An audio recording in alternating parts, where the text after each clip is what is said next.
Shalom a todos. Estou aqui hoje, para trazer para vocês mais duas lições hoje nesse discipulado.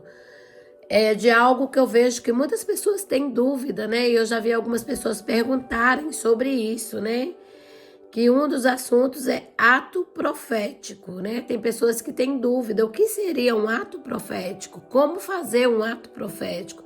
Quem pode fazer um ato profético?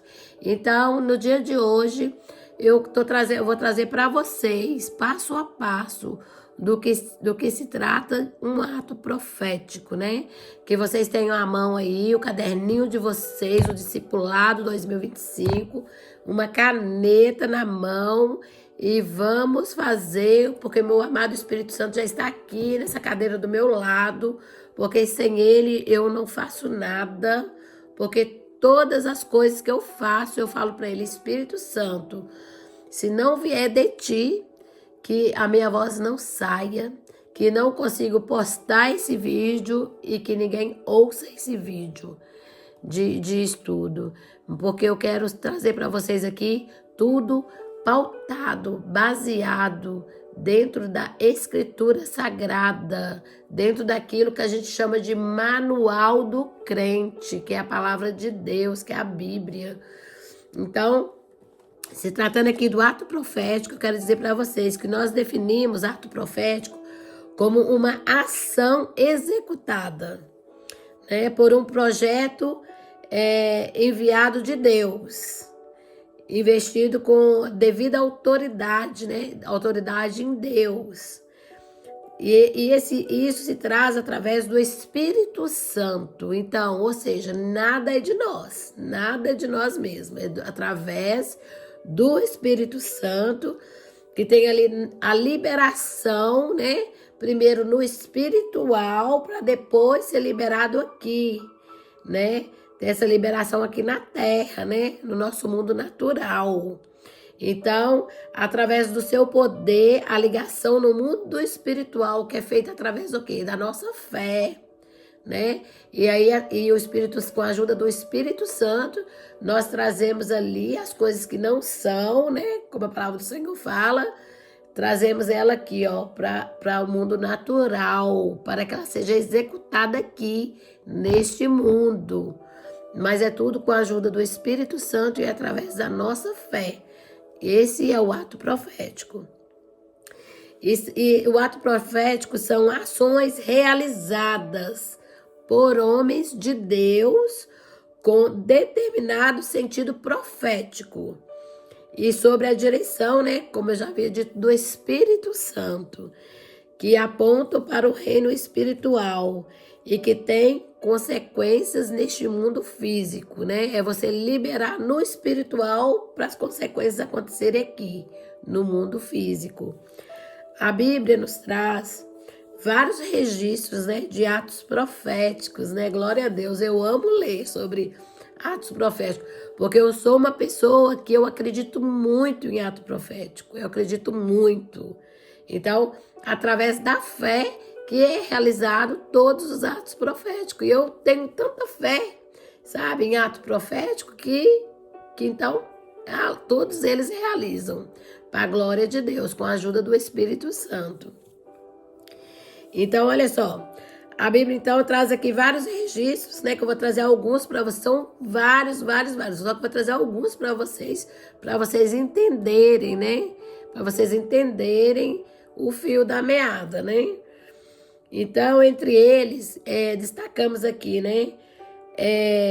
em Êxodo 12, versículo 7, lá fala sobre o dia da Páscoa lá no Egito, Ali onde Deus mandou o povo judeu marcar com o sangue do cordeiro os umbrais das portas das suas casas. Então, ali, quando Deus mandou ali a 10ª praga no Egito, Deus então falou para o seu povo, Moisés, fala para o povo, matar o cordeiro, pegar o sangue e ungir os portais, das portas, E ali deu outras ordens, entre também comer, a carne daquele cordeiro junto com outras famílias, Já que o cordeiro era grande para uma só família, mandou reunir. E ali juntos comerem toda aquela carne e com o sangue ungir os portais. Então isso aí foi um ato profético para quando ali o anjo da morte passasse ali, o lugar que tivesse ali a unção do sangue do cordeiro nos umbrais das portas, ele não pararia, ele passaria direto, ele passaria sobre aquela casa. Então, lá em Êxodo 15, 23 também, nós vemos ali, quando Moisés, né, ele lança ali, naquela travessia ali do deserto, ele lança sobre ali as águas de Mara, né, que eram águas amargas, né, e o povo estava com sede, e ali então Deus, ele ordenou a Moisés que pegasse ali uma árvore, né, um galho, e jogasse naquela água, e aquela água seria transformada em águas doces. Então, aqui também a gente vê um ato profético, né? Onde ali Moisés, então, na obediência, ele pegou ali aquele galho de árvore e jogou dentro das águas amargas de Mara, né? E ali aquelas águas, elas se tornaram doce, ou seja, água que poderia beber. E então ali continua dizendo, lá em 2 Reis 2, versículo 21, fala assim, ó, que Eliseu, o profeta Eliseu, né? Ele derramou sal na cabeceira do rio e essa água desse rio transbordou. Veja, ele jogou um punhado de sal e o rio transbordou. Isso é um ato profético, é algo que não está ao alcance dos olhos naturais, sabe? É algo que é só em outra dimensão. É coisa mesmo milagrosa, são os atos proféticos. Mas para isso, a pessoa tem que estar com fé. Porque se a pessoa fizer sem fé, nada vai acontecer. Então, ainda trazendo para vocês sobre Eliseu, né? Que Eliseu foi aquele profeta, né? Cheio de ousadia de Deus. Lá em 2 Reis, no versículo 4, fala que Eliseu, quando ele chegou na casa daquela viúva, né? Que estava ali com um pouquinho de azeite para fazer aquele bolo, só para ela e para os menininhos dela comerem. E depois se entregar à morte, porque não tinha mais nada para comer. E quando Eliseu chegou naquela casa, era esse estado de caos que ele encontrou naquela casa. Mas aí, o profeta de Deus falou para ela, né? Que era para ela fazer primeiro o quê? Um bolo para ele e depois, né? Ela faria para ele, para ela e para as crianças dela. Só que ela só tinha para fazer um. Mas ela obedeceu à voz daquele profeta, porque ela conhecia o dom que Deus tinha colocado sobre ele. Então ela fez ali em obediência um bolo para ele. E a palavra do Senhor fala que então o azeite daquela botija começou a multiplicar, transbordar. Foi quando ele pediu para ela, né? Para ela pedir vasilhas emprestadas, porque a que ela tinha não seria o suficiente para o tanto de azeite que ia se multiplicar, né? Então ali foi um ato profético também, que a partir de Eliseu, né, realizando ali na vida, na casa daquela viúva. Então, olha só, lá em Josué, no versículo 6, no capítulo 6, no versículo 4, fala também sobre um ato profético, né? Que foi quando o Senhor, né, mandou ali Josué, juntamente com aquele povo, né, rodear aquela cidade de Jericó, né, aquelas muralhas ali. E Deus falou para ele tocar o chofar, né? Mandasse que os levitas tocassem ali o chofar, né? Para que ali aquele local fosse conquistado por eles, né? Através desse ato profético de estar ali tocando o chofar. E então, lá em Juízes 7, no versículo 16, fala também de Gideão, né? Gideão é aquele que estava ali, né, no lagar, né? Que era um lugar de pisar uvas. Só que ele, para enganar os inimigos, que eram os midianitas, ele estava ali com o trigo dentro do lagar, né? E aí a palavra do Senhor fala que ele colocou então o trigo e ele começou ali então a pisar aquele trigo, onde ali, né, o Senhor viu Gideão, Porque Gideão era o único que estava fazendo algo diferente. Porque aquele povo estava sendo oprimido pelos inimigos, né? Então, quando os inimigos se aproximavam, todos eles corriam e se escondiam em cavernas. Mas Gideão, ele resolveu estar ali naquele momento e resolveu que iria enganar os inimigos dele.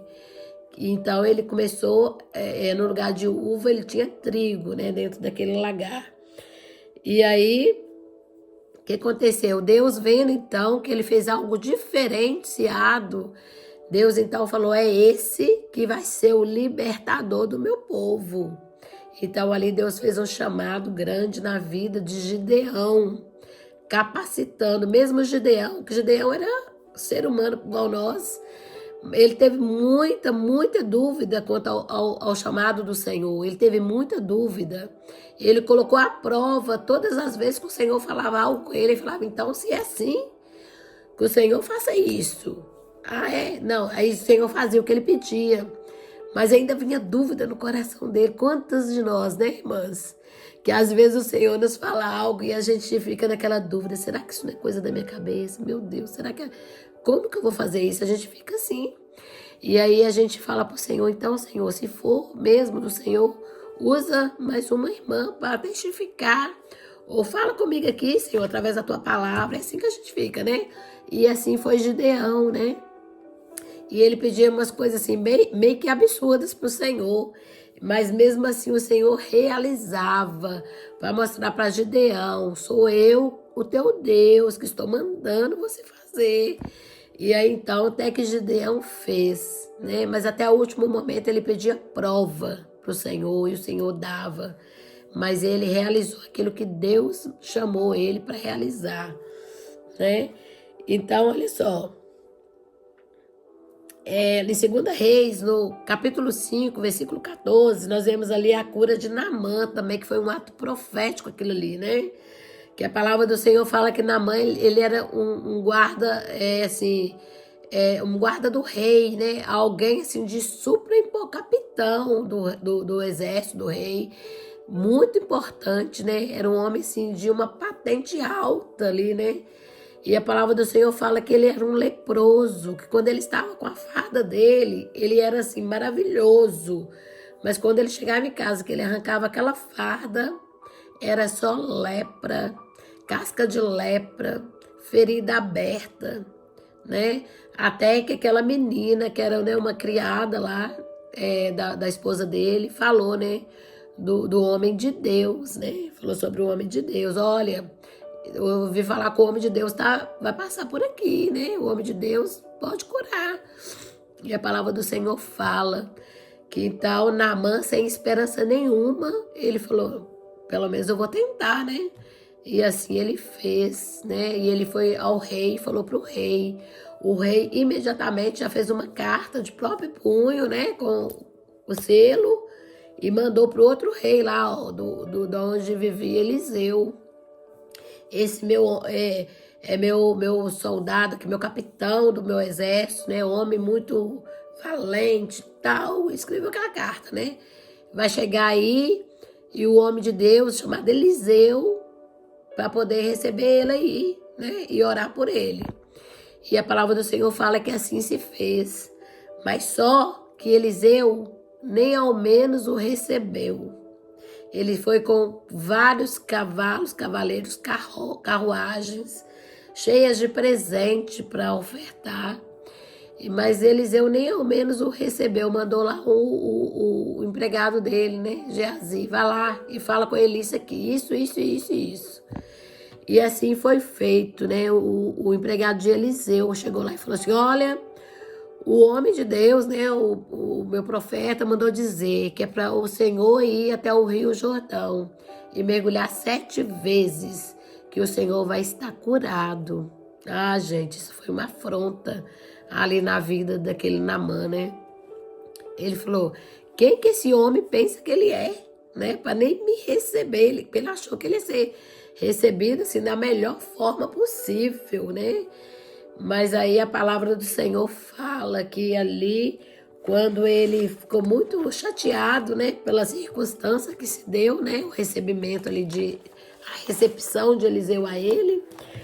um empregado dele falou, a gente já está aqui, né? Não custa nada, vai lá e mergulha, né? E a palavra do Senhor fala que ele fez, né? 7 mergulhos, onde no 7º mergulho ele saiu limpinho, sem nenhuma lepra, né? E aí nós vemos ali um ato profético, né? Então, olha só, o ato profético, esse da palavra, da liberação da palavra, né? Esses aqui que nós acabamos de ver. Mas existem também atos proféticos com unção, né? Unção de óleo sobre a cabeça, sobre a testa, sobre, né, enfermidade. Existe, igual fala sobre aquela unção, né? Uma unção muito especial que tem na Bíblia, sobre a unção de Arão, né? Que a palavra do Senhor fala que ali Arão, quando ele recebeu essa unção, que foi assim, muito óleo sobre a cabeça dele, que escorreu na barba dele, né? Foi uma unção de óleo, né? Então, nós vimos aqui também os outros atos proféticos praticados diretamente por Jesus, né? Onde ali Jesus, ele cospe na terra ali, né? E ali, a palavra do Senhor fala que ali ele fez um barrinho, né? Ele fez aquele barrinho assim, ó. E aí ele pegou aquele barro e passou nos olhos ali, então, daquele cego de nascença. E disse para o cego, para ele ir e lavar no tanque de Siloé. Ou seja, Jesus podia ter curado sem colocar o barro? Podia. Jesus podia, então, curar ele sem mandar ele lavar no tanque? Podia também. Mas não, como era um ato profético, tem que fazer todos os atos para que venha receber a bênção. Então, Jesus primeiro, ele cuspiu na terra, fez o barro e pegou aquele barro, passou nos olhos, né, daquele cego de nascença e então deu a ordem para ele. Vá e lave no poço de Siloé. E assim aquele cego fez, né? Porque quando a pessoa está precisando realmente ali de uma cura, de um milagre, a pessoa faz. E aquele cego fez e ele foi curado, a visão dele renasceu, porque ele nem tinha, né, antes, né, para dizer que voltou, porque não voltou, porque ele era cego de nascença, né? Então foi assim que aconteceu. Então, olha só, tem também do cego, né, que Jesus cuspiu diretamente nos olhos, né? Que está lá em Marcos 8, 23 até o versículo 25, né? Que também Jesus o curou, né, esse cego. O ato profético não é o profeta que cria por conta própria, entendeu? Eu vou criar aqui um ato profético, vou pegar aqui essa caneta e vou fazer isso, fazer aquilo. Não é assim que funciona. O ato profético, né, ou o símbolo, né, ou a representação, ela não é inventada, ela não é copiada, né? Ela tem uma direção do Espírito Santo, né? Às vezes você vai orar para alguém e o Espírito Santo te toca, fala assim, ó, bota a mão aqui nas costas da pessoa, que às vezes a pessoa está passando algo pesado na vida e fala, bota a mão aqui. Às vezes o Espírito Santo fala assim, toca no coração dessa pessoa, sabe? Então, tudo é guiado pelo Espírito Santo. Nada é da gente mesmo, nada é da gente mesmo. Então, o profeta, ele faz aquilo que está em alinhamento com o propósito de Deus, né? Para uma situação específica, né? Porque são inúmeras as situações. Às vezes, o Espírito Santo, ele vai te conduzir a ungir uma pessoa, a ungir uma casa. Às vezes a pessoa compra um carro, né? E aí, às vezes, o Espírito Santo te fala assim, ó, vai lá e usa o carro daquela pessoa que aquela pessoa comprou, sabe? Então, assim, é tudo no direcionamento do nosso amado Espírito Santo. Nada é de nós mesmos. Então, ou pode ser também uma oração de imposição de mão, que também é um ato profético, né? E de você, ele então, impor sua mão e declarar palavras proféticas, né?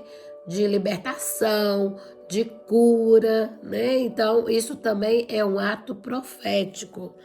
Então, aqui eu vou trazer para vocês agora, são 4 tipos de unção.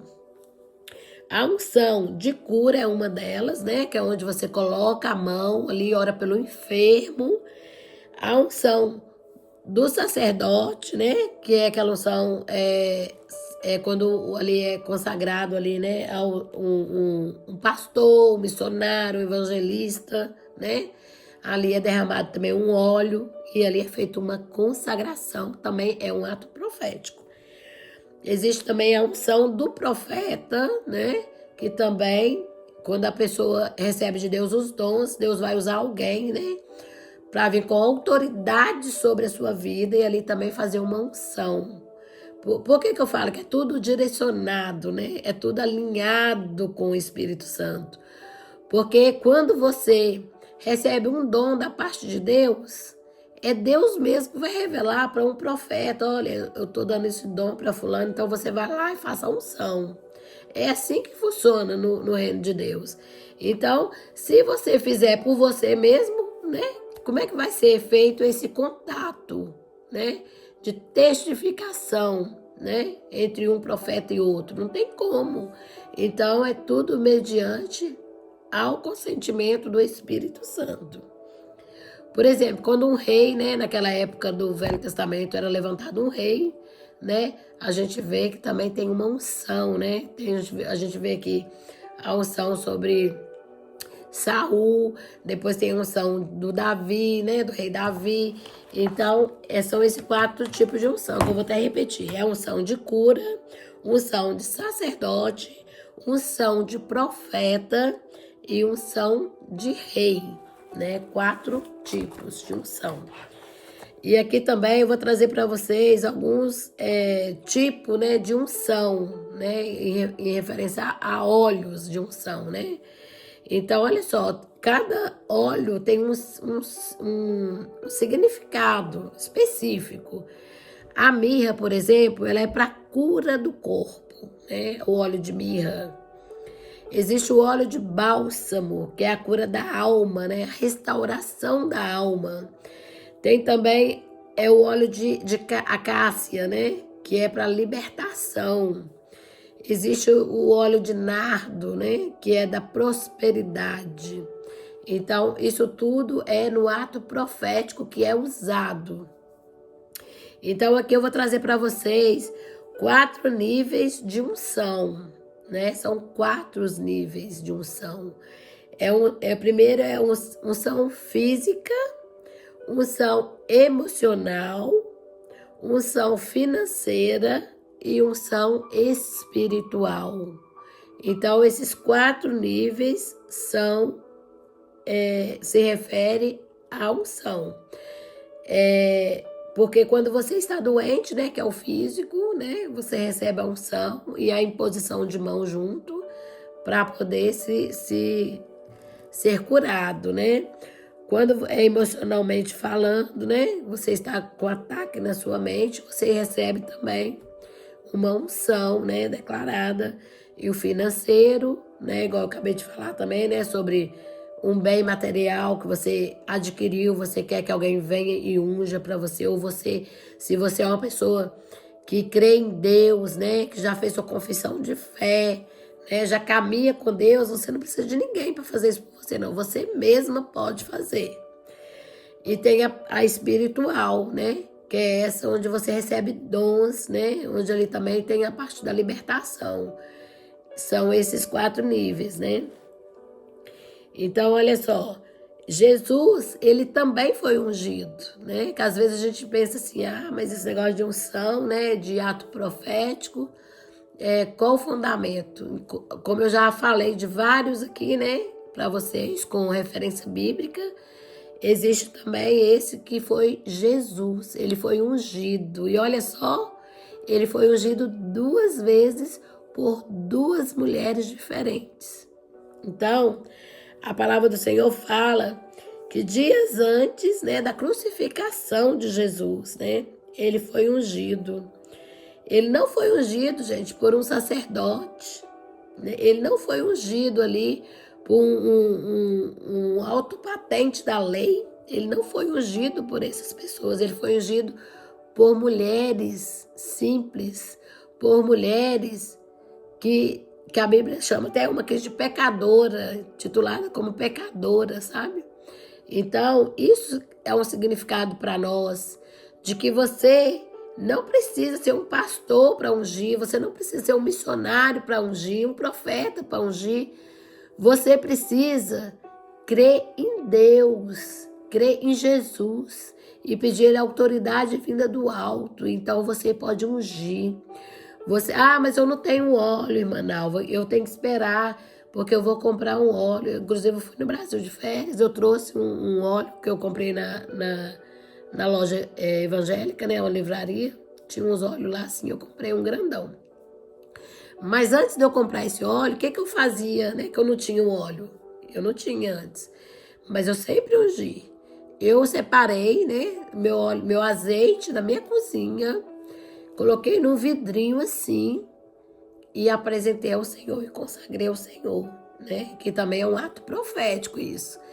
Eu consagrei ao Senhor e falei: Senhor, eu consagro a Ti agora este azeite. Que quando eu usar esse azeite para qualquer coisa que eu for ungir, não seja mais um azeite.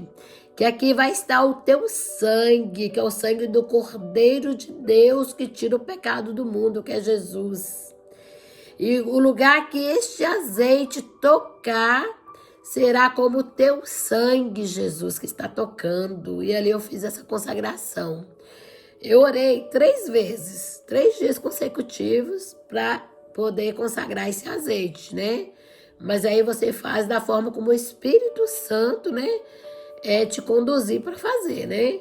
E para mim o Espírito Santo falou: você vai fazer 3 dias consecutivos e consagrar esse azeite. Aí quando eu ia para Portugal, para casa da minha filha, eu levava esse azeite na minha bolsa. Toda vez que eu ia na casa das minhas filhas, esse azeite estava na minha bolsa, porque o Senhor falava para mim: vai lá na casa da sua filha e vai ungir. E aí eu ia, levava o azeite, ali eu começava a fazer uma unção. Eu ungia todos os portais de entrada das casas, sabe? Minha netinha, ela sempre teve muita dificuldade para dormir no quarto dela, ela sempre teve assim, muito medo. E aí o Senhor me levou, me conduziu para mim estar também ungindo o quarto dela, a cama dela, o travesseiro dela. Então é feita dessa maneira. Irmã Nalva, então eu mesmo posso ungir? Irmã, se você está caminhando com o Senhor, você tem autoridade no mundo espiritual para você mesmo fazer. E quem mais teria autoridade no mundo espiritual do que você para ungir a sua casa? Do que você? Como a mulher virtuosa da sua casa. É você. Ou então como marido, né? Como sacerdote do lar. Então, não espere que ninguém venha na sua casa para poder ungir. Pegue o óleo, consagre o óleo ao Senhor, sabe? E com toda a sua fé, porque você tem que ter fé. Se você não tiver fé, de nada vai adiantar. Então, você pega este azeite.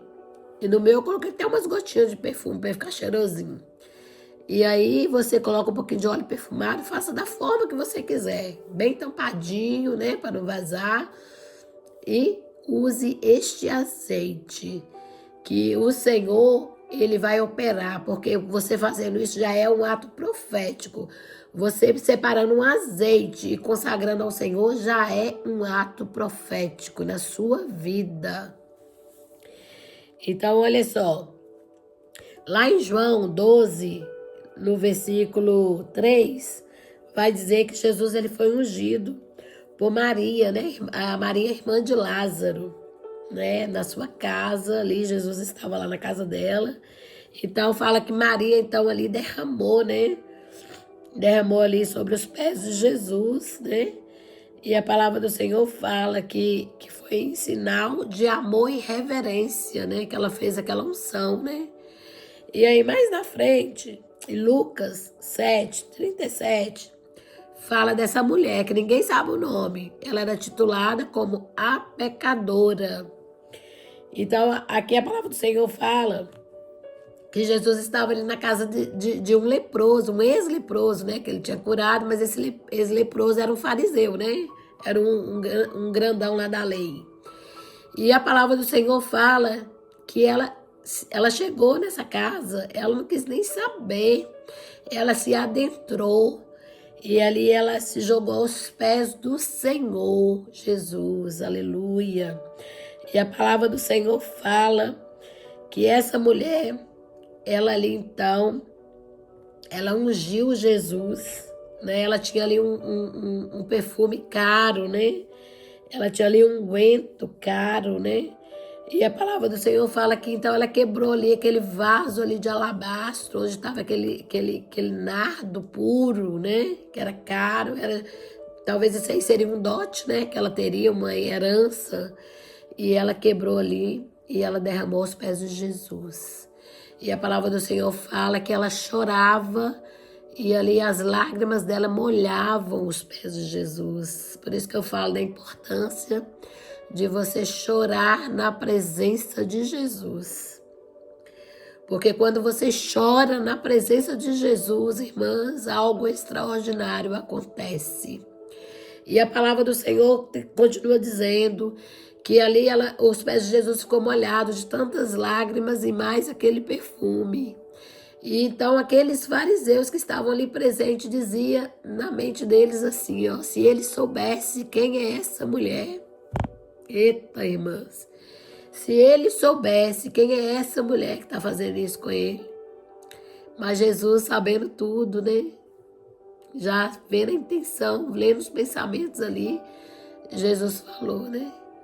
Ela pelo menos está fazendo algo, né? E eu que cheguei aqui, vocês nem me deram, né? Não me deram água para lavar minha mão, nem lavaram meus pés, não fizeram nada. Ela está fazendo alguma coisa. Então, o que eu quero dizer para você hoje, que nós sejamos essa que está fazendo alguma coisa no reino. Então, a palavra do Senhor fala, né?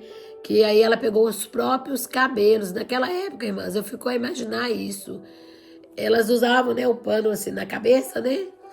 Então, aquele pano na cabeça ali, elas podiam tirar só em casa, né? Ou perto do marido. Então, ela ali, né? Ela tirou tudo. Ela tirou tudo. E ela então pegou os próprios cabelos e ali ela secava os pés de Jesus com os próprios cabelos. Então, ela se rendeu completamente ali em adoração nos pés de Jesus, que é o que nós temos que fazer todos os dias. Então, essa mulher, chamada por a pecadora, né, foi uma das que ungiu Jesus, né? E Jesus reconheceu isso, né? Ele falou, ela já me ungiu para aquele grande e difícil dia que virá, né? Que era a morte dele, né? A crucificação dele. Então, irmãs, a unção é algo bíblico, né? A gente vê, eu citei vários exemplos aqui, mas não é nem assim um terço do que fala de unção aqui dentro da palavra de Deus. E também ela significa, né? Alegria. Essa unção, ela é carregada numa palavra chamada alegria, né? Então, olha só, quando o salmista Davi, ele escreve assim, o Salmo 23, né? Que acontece? No Salmo 23, ele trata ali ele como se ele fosse uma ovelha, né? O Senhor é meu pastor, nada me faltará, né? Deitar-me fazem verdes pastos, né? Então, é como se ele fosse ali uma ovelha. Então, ele, por ser um pastor de ovelha, né? Já presenciou vários também ataques, né? Pelas moscas varejeiras, né? Essas moscas que põem os seus ovos nas ovelhas, né? E em 24 horas apenas, essa contaminação da pele, né, vai trazendo assim, uma debilidade ali, né, para as ovelhas, às vezes até a morte mesmo das ovelhas. Mas havia um tratamento eficaz naquela época, né, do que Davi cuidava ali das ovelhas. Então, qual era esse tratamento, né? que era ali um unguento, né?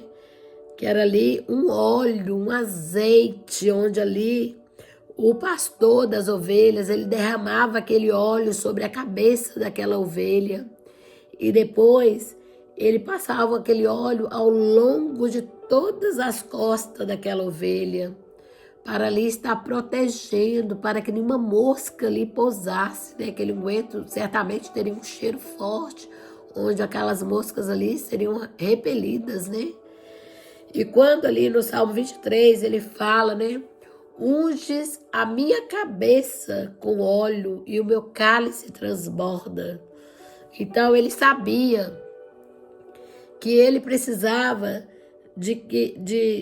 ele precisava que Deus, como um bom, né, pastor, tratasse dele como uma ovelha doente, né, com lavras e vermes em forma de pecado. Então ali ele se comparou mesmo como uma ovelha. Davi precisava de um remédio divino. Nós, como diz, né, lá em João 10, que o bom pastor dá a vida pelas ovelhas, né? E assim aconteceu conosco, né? Que Jesus, que ele é o bom pastor, nosso bom pastor, que deu a vida por nós, né? Que a palavra de Deus fala sobre ali a parábola, né, das 100 ovelhas, que da 99, né? Que uma foi desgarrada, né? Perdida. E ele deixou ali as 99 e foi buscar essa uma que estava perdida, né? Então, a palavra de Deus, ela coloca muito em comparação a nossa vida como a vida de uma ovelha. Porque Jesus realmente, ele é o bom pastor, né? Então aqui, voltando aqui para os atos proféticos, né? Eu falei agora da unção, agora eu vou trazer um pouco também sobre a imposição de mãos, que é aquela que você bota a mão, né? Bota a mão e põe a mão e vai orando, né? Então, olha só, lá em Marcos 16:18, fala assim, ó: se impuserem as mãos sobre o enfermo, eles ficarão curados. Aleluia. Quando eu fico doente, igual eu fiquei essa semana, né? Eu mesmo vou lá e me unjo, irmãs. Passo óleo, onde tá doendo, eu passo óleo e vou ungindo. Porque eu creio que o Senhor age através da nossa fé. Lá em Tiago, capítulo 5, no versículo 14, fala assim, ó: está alguém entre vós doente? Chame os presbíteros da igreja e orem sobre ele, ungido com azeite em nome do Senhor, né? Ou seja, tem que orar. Ah, mas tem que ser os presbíteros, irmã Alva. Irmãs, como eu já disse antes, né? Você pode tanto pedir para um pastor, um presbítero, um missionário, um evangelista, um profeta, o que você quiser. Mas se você reconhece a sua autoridade em Deus, aquilo que Deus te deu, você mesmo pode fazer. Porque isso é através da sua fé.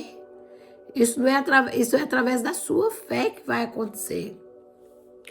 Então, quando existem pessoas que carregam unção, já viu? As pessoas diferenciadas, quando elas carregam uma unção diferente, você vê, você fala, aquela pessoa carrega algo, que a pessoa só de abrir a boca, você já sente a presença de Deus na vida dela. Não é isso? Então, olha só. A palavra de Deus vai dizer lá em Atos, no capítulo 5, versículo 15 ao 16, né? Que quando Pedro passava,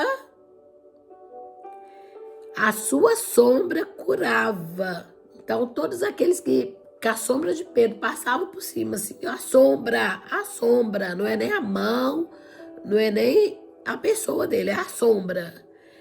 Então, fala que multidões vinham das cidades vizinhas de Jerusalém, trazendo seus doentes, e os que eram dominados por espíritos maus, e todos eram curados através da sombra de Pedro. A palavra do Senhor fala que quando dava o horário ali, né, certamente de meio-dia, que é o horário do sol mais forte, ficava muita gente ali, perto do lugar que Pedro poderia passar. Porque todos ali criam que a unção que Pedro carregava, através até mesmo da sombra dele, poderia trazer uma cura. E assim realizava, todos eram curados. Lá em Atos 19, no versículo 11, também vai dizer sobre o manto e o lenço de Paulo, né? Que eram levados e colocados, não precisava nem dele ir. Ele dava aqui, ó, toma aqui meu manto, toma aqui para você meu lenço, leva e bota lá no enfermo que vai ser curado. A unção que ele carregava era de tal modo grande, grandiosa, que passava para os objetos que eles usavam. Então, a palavra do Senhor fala que quando eles levavam esse manto de Paulo, né, esses lenços de Paulo, e colocavam sobre os enfermos, né, estes eram curados das suas doenças, né, e os espíritos malignos saíam deles. Porque no mundo espiritual, o inimigo sabe, ele conhece a unção que nós carregamos. Então ele sabe que se o manto de Paulo chegasse, ele tinha que bater retirada, porque ele sabia a unção que Paulo carregava. E assim tem que ser sobre nossas vidas também. O inferno tem que saber que nós temos a unção dada por Deus, que nós temos autoridade sobre ele no mundo espiritual.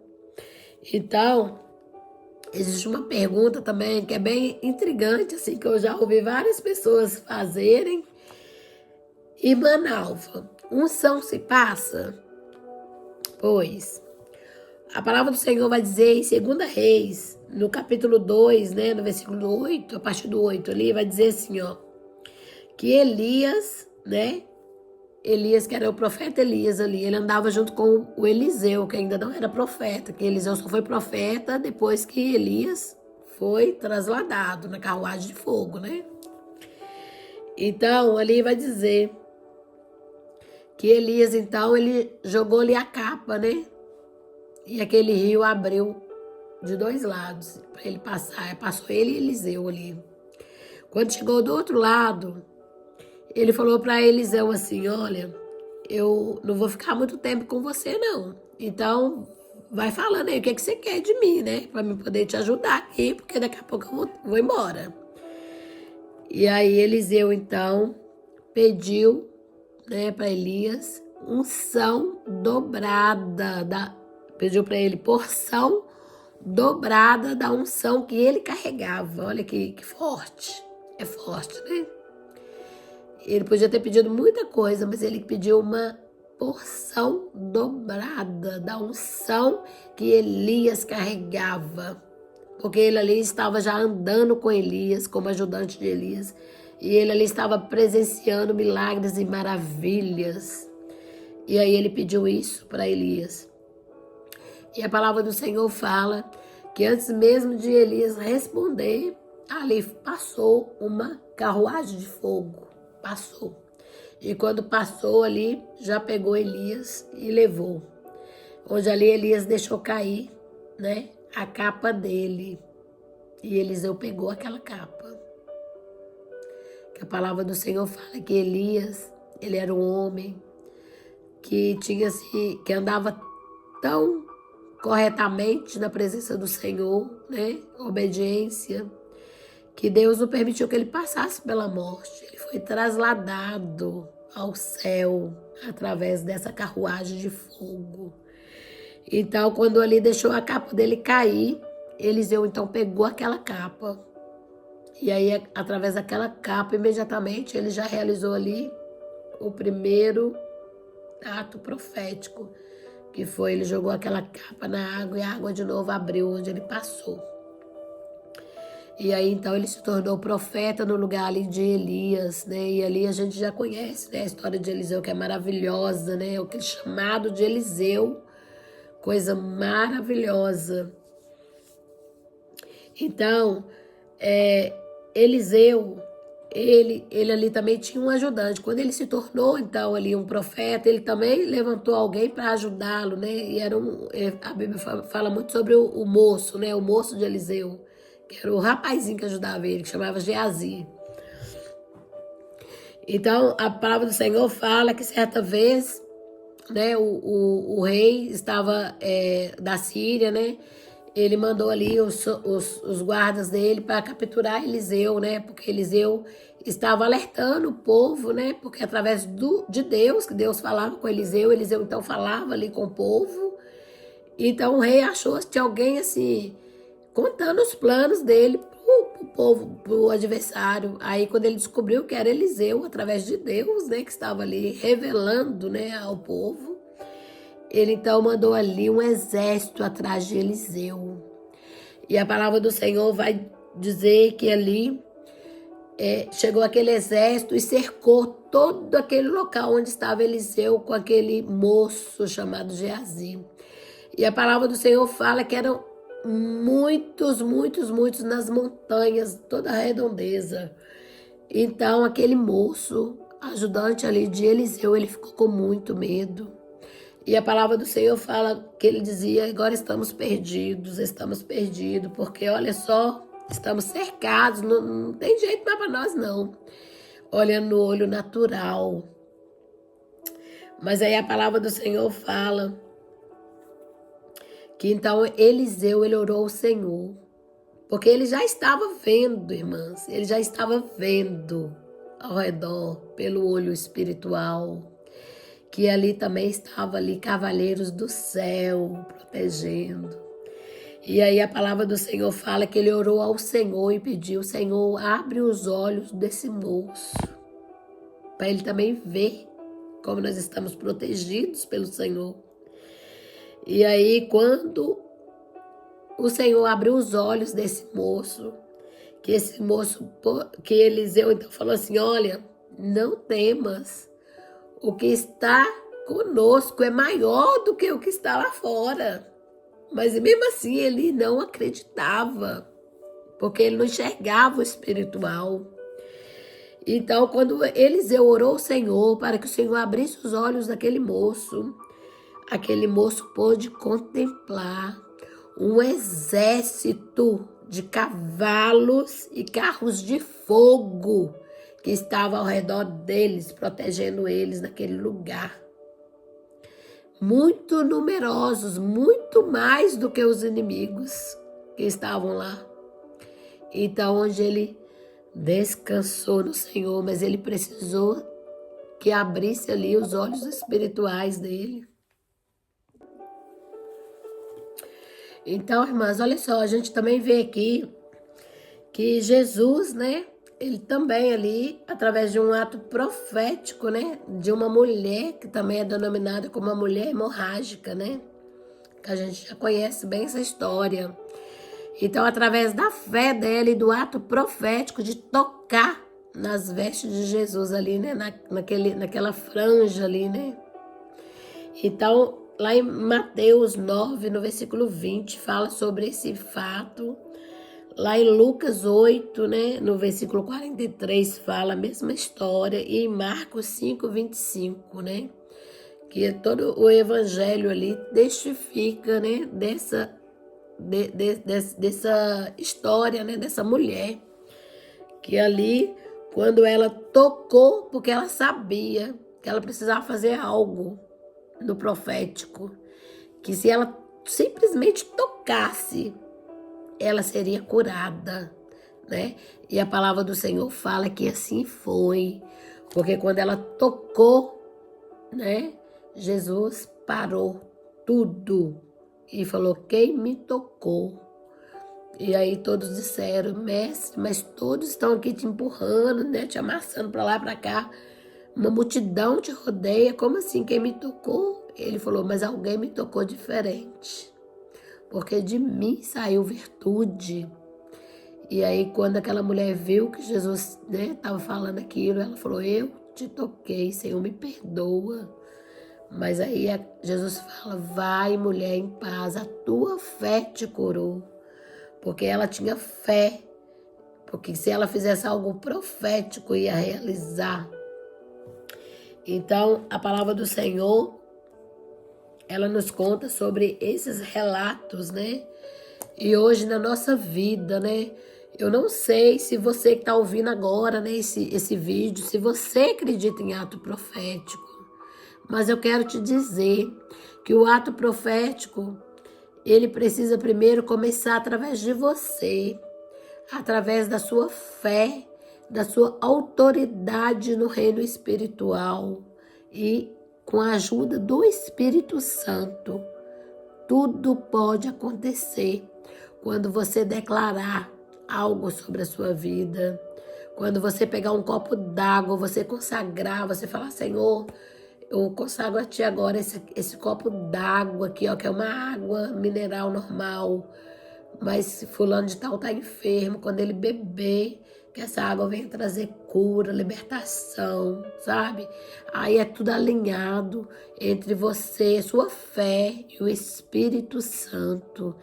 E Deus, Ele realiza. Ele realiza porque nós somos bonzinhos? Não. Mas Ele, quando Ele vê alguém que tenha fé, a fé é o quê? A fé é você acreditar naquilo que você não está vendo, que você nem consegue ver. Você acreditar naquilo, vai acontecer. Então, quando Ele vê que a gente tem uma fé, Ele agrada. Então, acontece. Então, que nós tenhamos a nossa fé assim,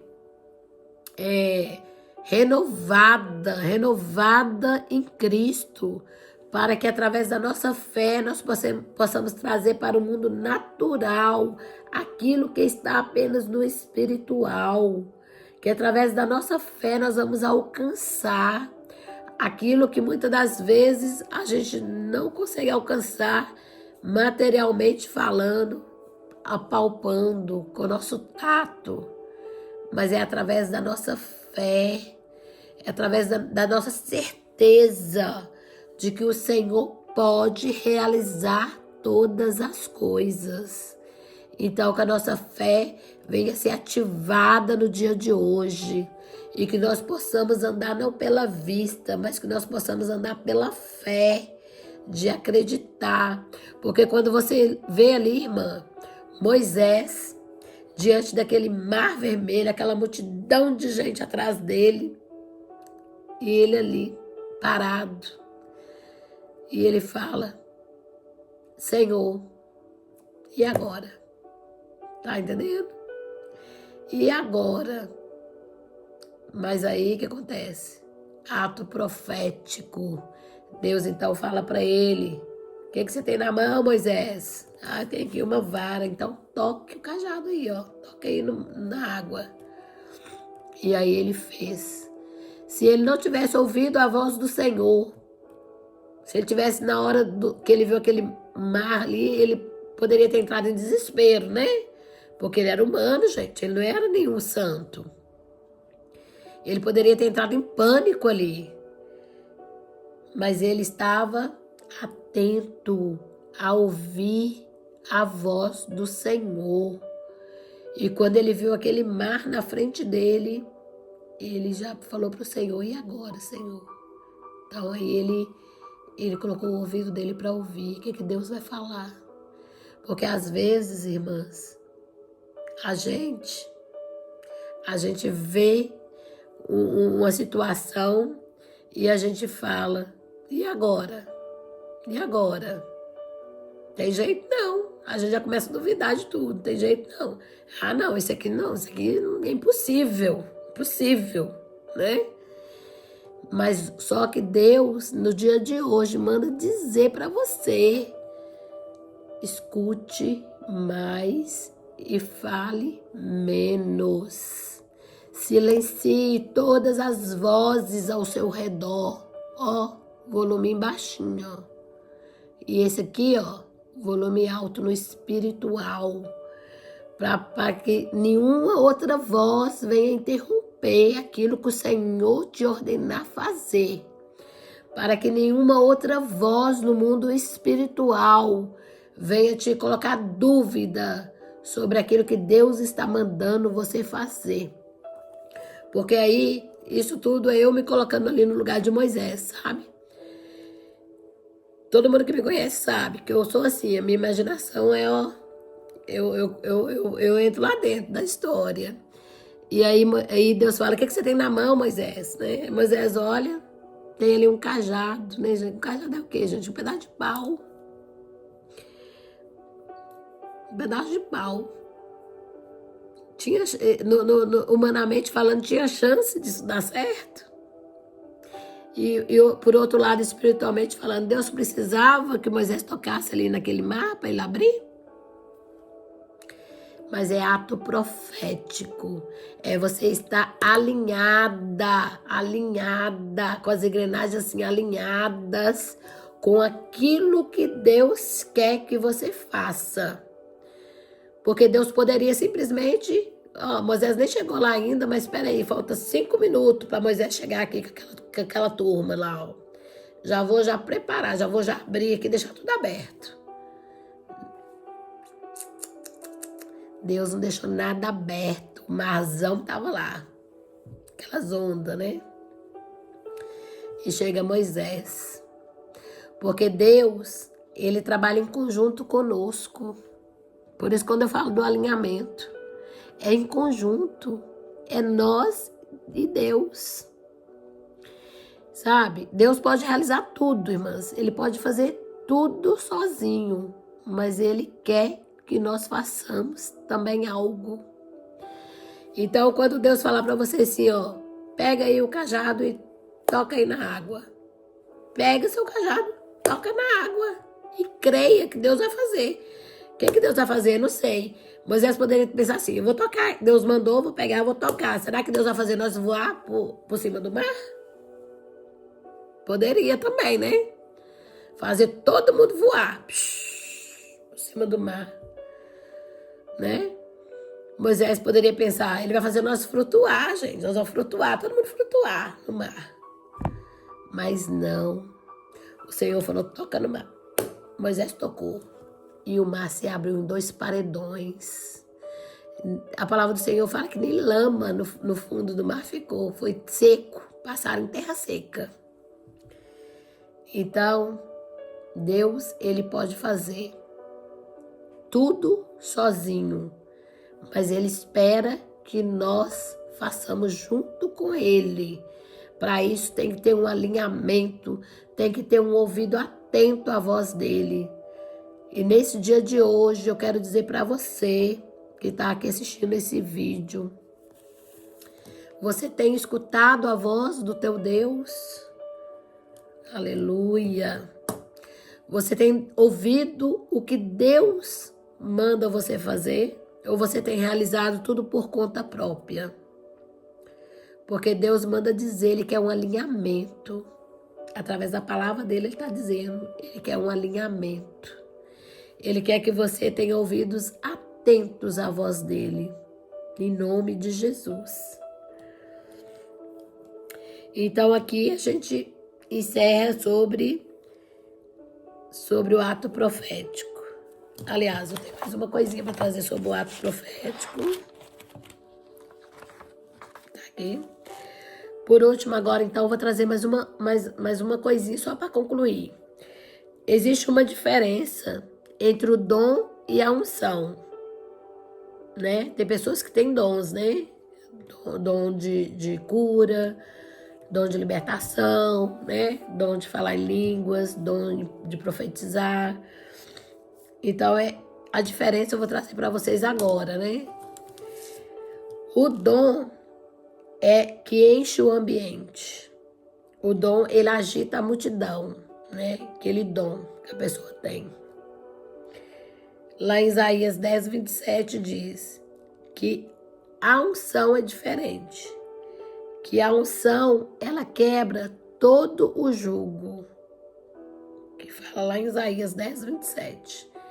Então, o dom, né, é de Deus também, né? Existem os dons do Espírito Santo, é de Deus, mas só que o dom não é unção, e a unção não é dom.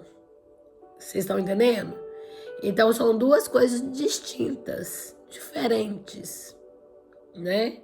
Existe pessoa que tem vários dons, né? Mas ela não tem essa unção de passar unção para outra pessoa. E existe ao contrário também, que a pessoa é aquela pessoa que tem uma unção diferenciada, mas não tem um dom do Espírito Santo. Então, são duas coisas distintas. E depois eu até falo para vocês, procurem, pesquisem, para vocês aprofundarem mais, porque não tem como eu trazer assim tudo para vocês aqui, né? Mas anotem para vocês também pesquisarem. Agora eu quero trazer outro assunto também, muito perguntado nesse meio, né? Nosso, que é o meio evangélico, cristão, que é sobre o chamado. O chamado. Você sabe qual é o seu chamado? É difícil, né? Responder, né? Qual que é o meu chamado? Para que Deus me chamou? Para fazer o quê? Para realizar o quê? Né? Tem todas essas perguntas. Então é assim, ó. O chamado é uma vocação, é um dom recebido de Deus, escolhido de forma particular para cada um, cuja realização vai além da capacidade humana. Então, vocês veem que tudo aqui não se trata de capacidade humana, mas concretizada graças à capacidade que Ele, em nós, efetiva. Então, é tudo vindo dele. Então, é assim, ó. São 5 chamados diferentes. 5. O número 1 é de apóstolos. Número 2 de profetas. Número 3, evangelistas. Número 4, pastores. E número 5, mestres. Ah, mas ô, Ivanalva, será que eu posso ter mais de um chamado? Pode ter até uns 5. Desde que venha dele, de Deus, né? Nada de nós mesmos. Quando Deus nos chama, Ele nos capacita, né? Que tem até aquela frase que o povo usa muito, né? Deus não chama os capacitados, ele não chama, Deus não chama os capacitados, Ele capacita os escolhidos, é algo assim. O chamado do Senhor não é sobre quem nós somos. Nós somos merecedores? Nadinha. Não é sobre nós, mas é sobre quem é Ele e nós. Então, quando nos rendemos à sua vontade, Ele nos leva além do que poderíamos imaginar. Porque quando a gente vem para a presença do Senhor e a gente fala, eis-me aqui. Então, ali o Senhor começa um trabalhar de revelar a nós qual o nosso chamado. Em Romanos 12, no versículo 3, fala assim, ó, esses dons trata-se sobre dons disponíveis para edificação da igreja, não para minha própria edificação. Tudo é para edificação da igreja, ou seja, dos irmãos. Às vezes o chamado dói, né? E eu quero aqui explicar por quê. Muitas vezes o chamado dói. Quando você é chamado, então ele é desafiado a sair ali da sua zona de conforto, né? Você é desafiado. E aí você tem que confiar, você tem que tirar toda a sua confiança em você mesmo e confiar somente em Deus. E muitas vezes implica em sacrifícios, renúncias, né?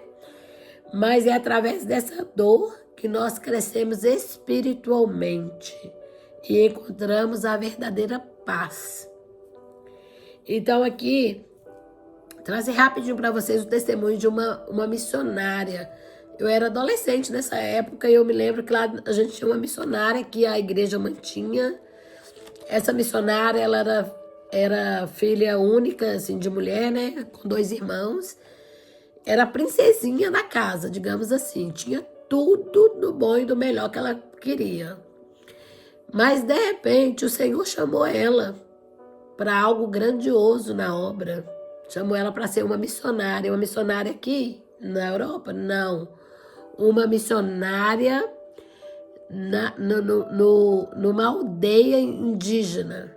Lidar diretamente mesmo com ali o pessoal indígenas. Então, olha o que acontece.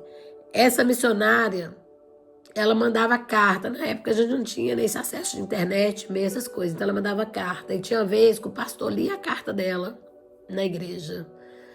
E ali toda a igreja chorava dela contando, sabe?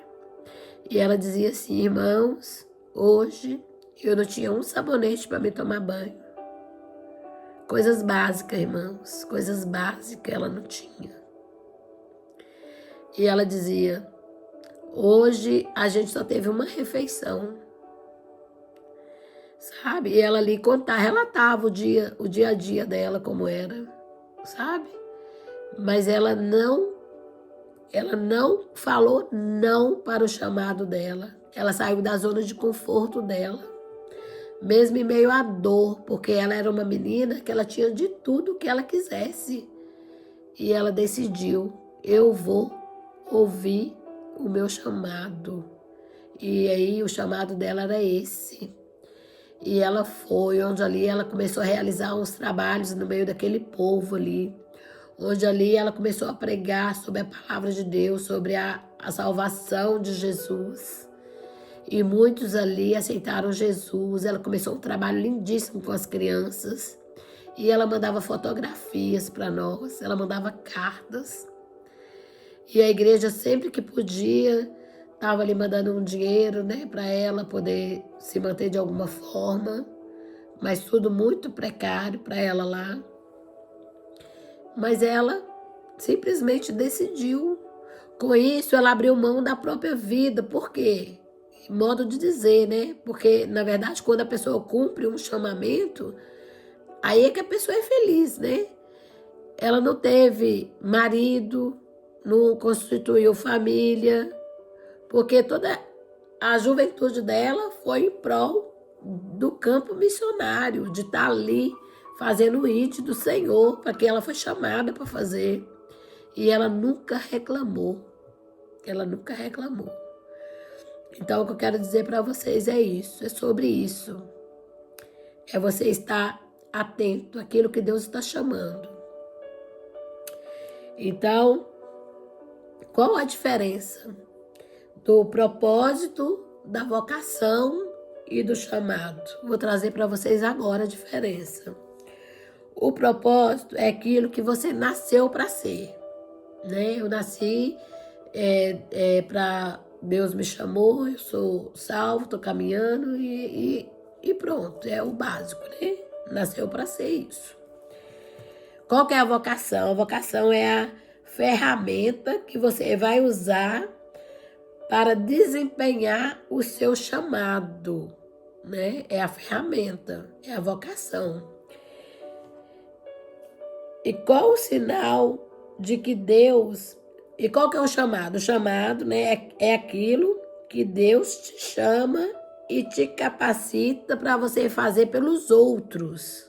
Né? Igual eu falei, o chamado não é nada para você mesmo, né? Não é para você ficar rico, não é para você ficar conhecido, o chamado não é para você ser o maioral, não é nada sobre você.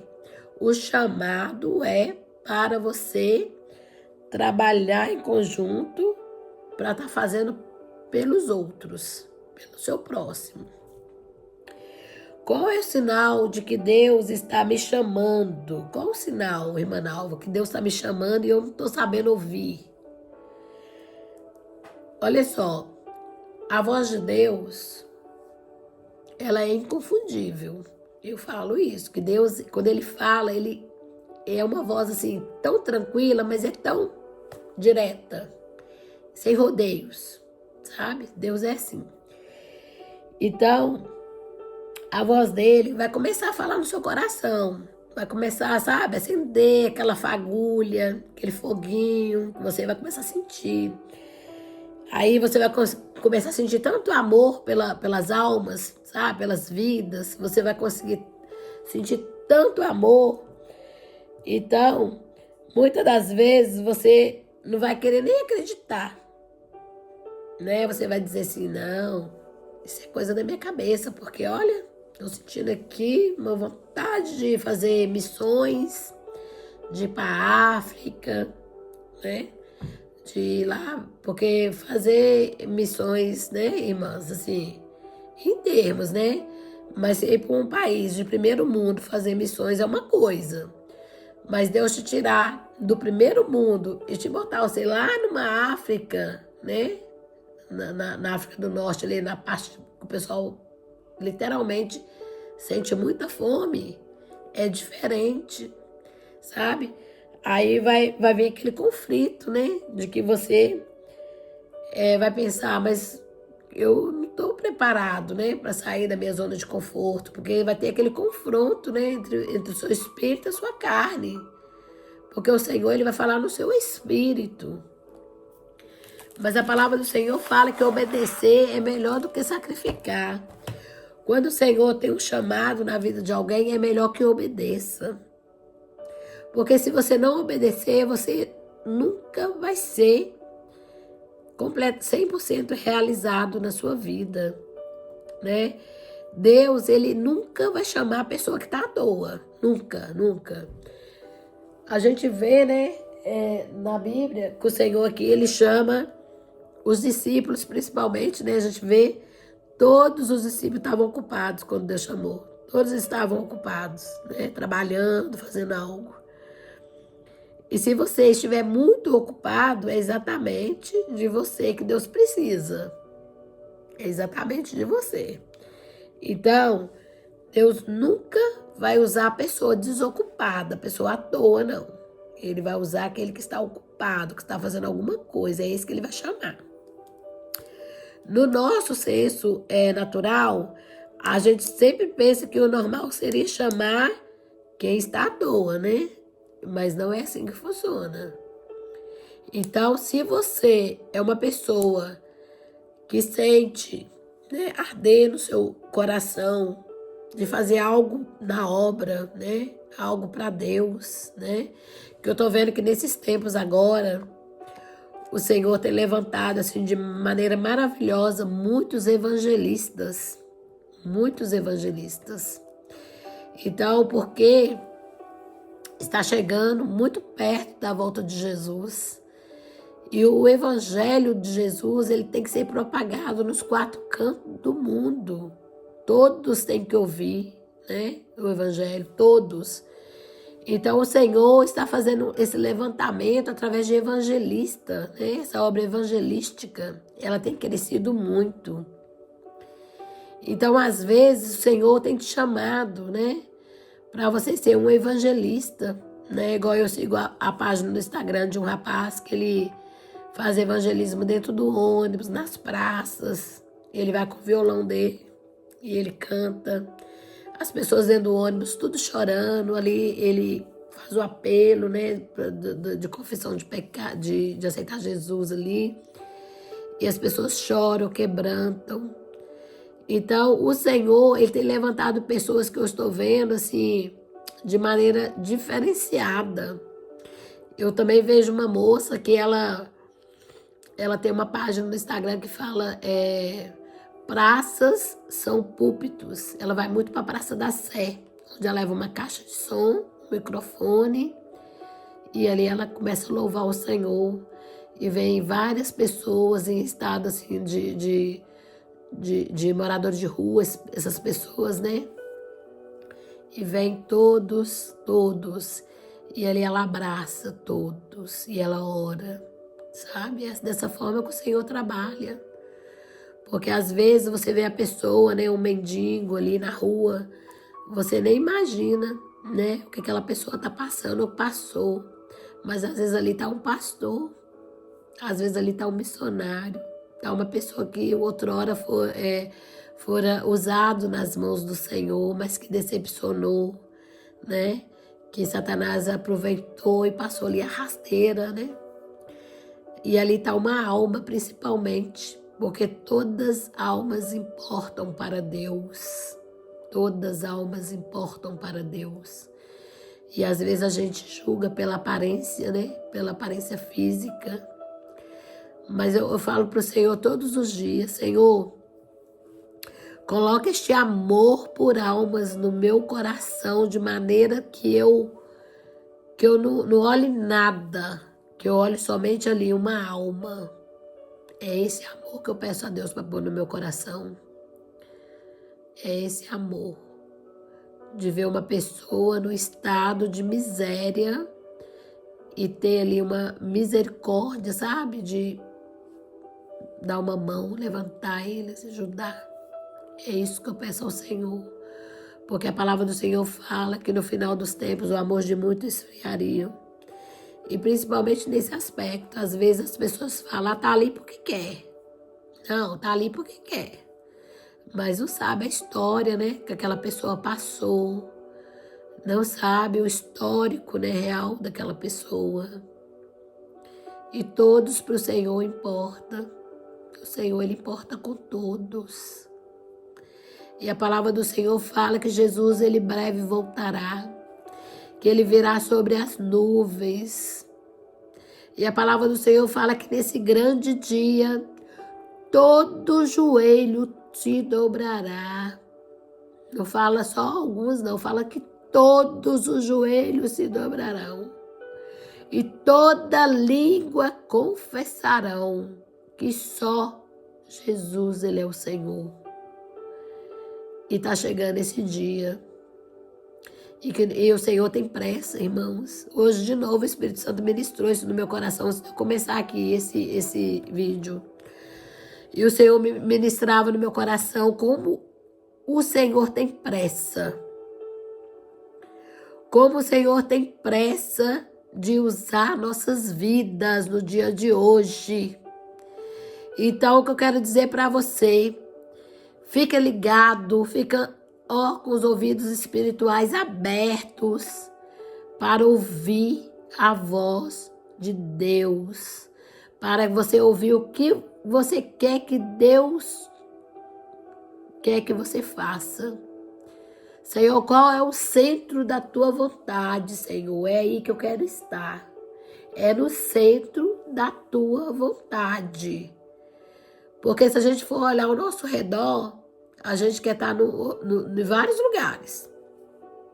Mas quando a gente, no nosso coração e com nossos lábios, que a nossa palavra tem poder, eu já falei sobre isso também, a nossa palavra tem poder no mundo espiritual. Quando você começa a declarar no mundo espiritual, eu quero estar no centro da vontade do Senhor. Então é lá no centro da vontade dele que ele vai te colocar. Só que você tem que estar ligado na voz dele. Você tem que estar ligado naquilo que ele quer que você faça. A gente sabe que, por exemplo, o chamamento ali de Isaías, né? Eu acho lindo aquele chamamento de Isaías.